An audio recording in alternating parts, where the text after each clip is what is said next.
Alright. Hello.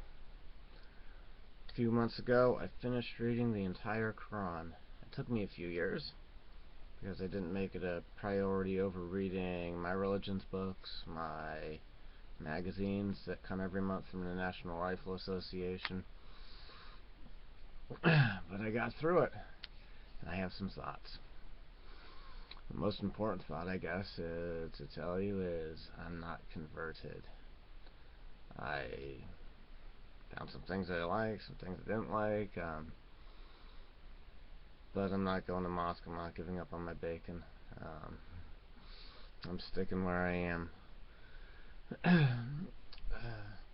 Some Muslim apologists, you see them on YouTube, proclaiming Muhammad was illiterate and he gave us this book. Wow, it's a miracle, and I'm unimpressed. Didn't Muhammad have enough money? He should have been able to buy a tutor to teach him to read, even if he was born without money.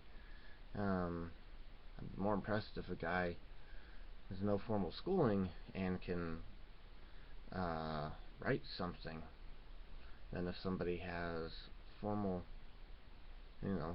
somebody is rich and they rattle off some things.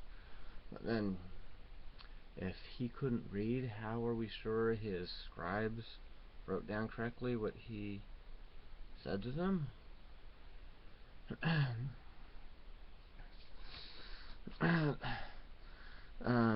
Some parts of the Quran maybe would have been easier for me to understand or made more sense if I knew all the stories that were hinted at. Sometimes it hints at a story that I have never heard of. And while we're at it, some of the stories in the Quran are stories from the Bible that have been changed. Or they're different and not filling in the gap kinds of differences. But they are contradictory. There are contradictory differences between some of the biblical stories that are retold in the Quran. Sometimes it was repeating itself, and that was mentally tiring when I'm reading it to try to find out what's in there, and I'm rereading the same words. Some of the words were, not some of the words, a lot of the words, every page had a transliteration. And the book's this thick. I was reading it out of respect for Islam to try to understand Islam and find out what's in there, so I know for myself what is in the Quran. Not so I could learn Arabic, so it wasn't helpful in helping me get through it quicker, not be tired, not have headaches, that I was forced to learn Arabic and read the Quran when I just wanted to read the Quran. And some things would be easier to understand if there was context. There was no context. Maybe if I had tafsir or hadith, I would have had context. And then maybe some of that context would have put a sour taste in my mouth. One piece of context I heard after finishing reading the Quran and coming to make this video was that one of the surah came after there were some Jews who had killed some people in war that didn't want to pay blood money. It doesn't make sense to me. There's a war and you have to pay money if you kill someone, especially if you're on defensive. With the history of Islam conquering and going on the offensive, you have to wonder if anyone who kills a Muslim was on defensive. And this happened so long ago, it's hard to get all the facts straight now or be able to double check. So when I found out that, wow, that put a sour taste in my mouth.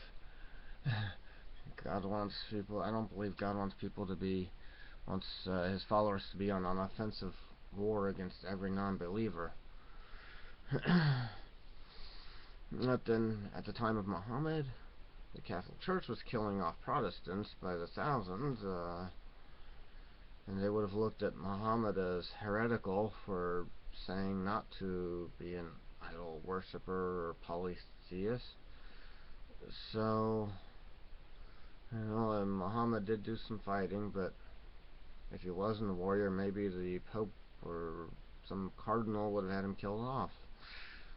So, my distaste of the violence of Islam 100 years ago was tempered by me thinking about that fact.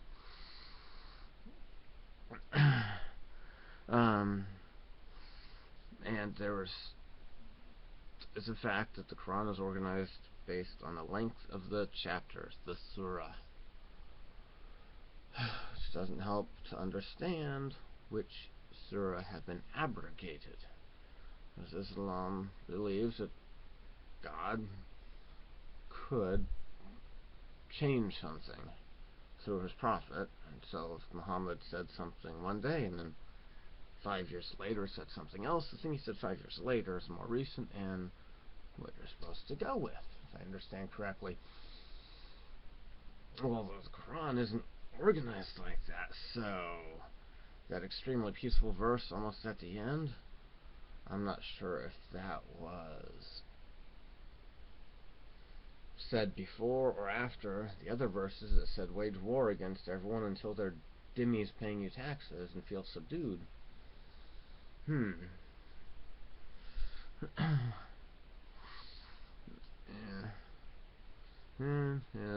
As to the context, I'm used to reading religious books, scriptures that have context.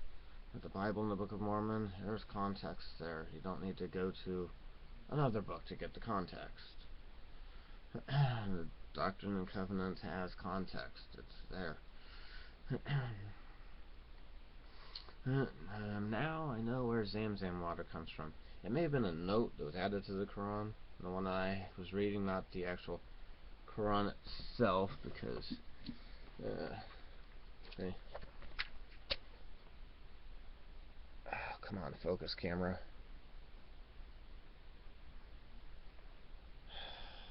Low quality camera. But there are footnotes on the bottom here. Maybe that's where I learned what Zamzam water is, but that's interesting to know. I'd heard of Zamzam water before I read the Quran. Now I know they believe that is the well. Zamzam water comes from the well that Ishmael and Hagar used to survive when they first left Abraham. Fun fact. Alright, thank you for watching. Have a good day.